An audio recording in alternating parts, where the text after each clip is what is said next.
yung pinagtawanan. Kaso nga lang iba na ngayon, di na tulad noon. Mas pulido na ang bagsakan. Yung usapang mabilisan, tila ko masingan. Baka nakakalimot kang hindi na baguhan. Kaya kung ako sa'yo ay manahimik ka na lang. Wala ka pa sakaling tingnan ang aking kakayanan. Kasi psychopath pagdating sa rap, tong mga sinasabi ko realidad. Basta lumampak siguradong sagad. Kung baga sa baril, di kalidad. Di katulad nyo, veteranong wak. Samantalang ako kita mo naman rumatrat. Pero bago lahat, bago sumabat, ito katanungan ko, paano mag-rap?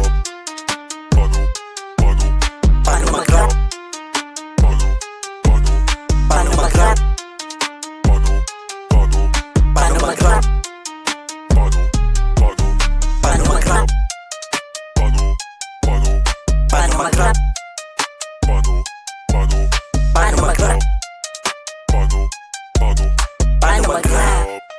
Paano mag-rap? Teka, paano nga ba mag-rap? Let's see.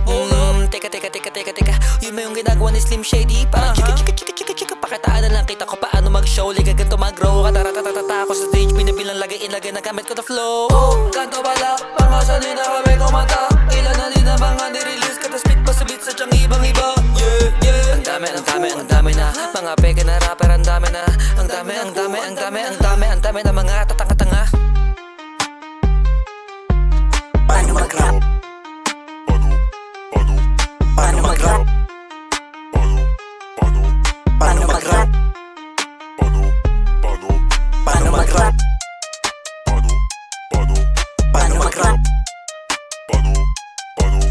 Paano mag-rap? Paano mag-rap?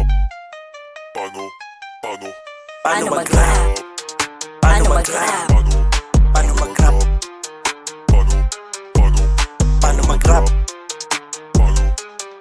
Paano mag-rap?